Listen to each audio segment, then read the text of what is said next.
आम्ही जे अनुभवतोय पोलिसांच्या बाबतीत, त्यावरून मला असं कळलेलं आहे की या देशामध्ये गरिबाला वेगळा न्याय आहे, श्रीमंताला वेगळा न्याय आहे, सत्ताधाऱ्याला वेगळा न्याय आहे, ज्याची सत्ता नाही आहे त्याला वेगळा न्याय आहे.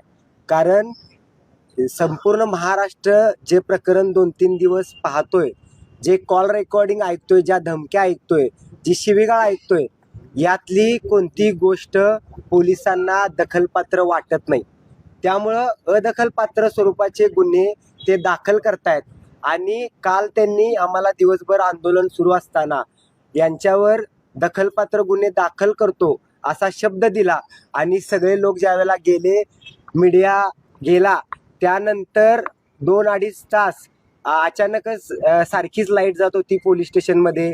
अचानकच त्यांच्या कॉम्प्युटरमध्ये युनिकोड सपोर्ट करत नव्हता.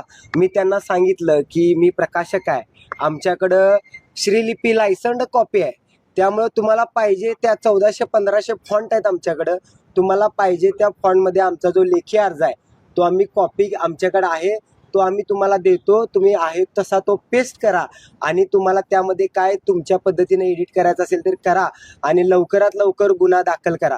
पण ते एकदम फालतू कारण आम्हाला सांगत होते की नको, ते वेगळंच काहीतरी इथं दिसतंय, ते सपोर्टच होत नाही, इथं प्रियांका फॉन्ट आहे. आणि आम्हाला ते सुरुवातीला लक्षात आलं नाही, पण नंतर ज्यावेळेला आम्हाला लक्षात आलं की हे वेळ काढण्यासाठी आणि जोपर्यंत सगळे कार्यकर्ते, रोहित पवार हे जोपर्यंत इथून जात नाही तोपर्यंत ह्यांना असं फसवायचं आणि नंतर कोणत्याही पद्धतीचा दखलपात्र गुन्हा दाखल करून घ्यायचा नाही, अशा पद्धतीची फसवणूक काल त्यांनी आमची केलेली आहे. पण ठीक आहे, आज शेवटचा प्रयत्न म्हणून आम्ही SP ऑफिसमध्ये आलो होतो, कुमार साहेबांना आम्ही भेटलो, पण त्यांना सुद्धा त्यांची सुद्धा भूमिका जी काल PIची होती तीच त्यांची आहे.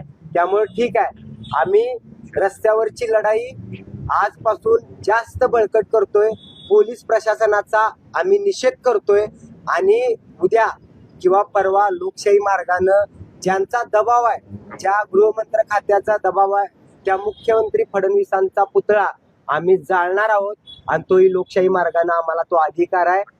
आणि 28 तारखेला भारतीय कम्युनिस्ट पक्ष तसेच सर्व पुरोगामी डावे पक्ष संघटना या आणि शिवप्रेमी या सगळ्यांच्या वतीने ज्यांनी मला जी भासडण्याची भाषा केली होती, ज्यांनी मला जीवे मारण्याची धमकी दिली होती, जे मला घरात घुसून कोल्हापुरात मारणार होते, ते काय आले नाहीत. आम्हीच त्यांच्या घराच्या बाहेर जाऊन त्यांच्या घरावर मोर्चा काढणार आहोत. धन्यवाद.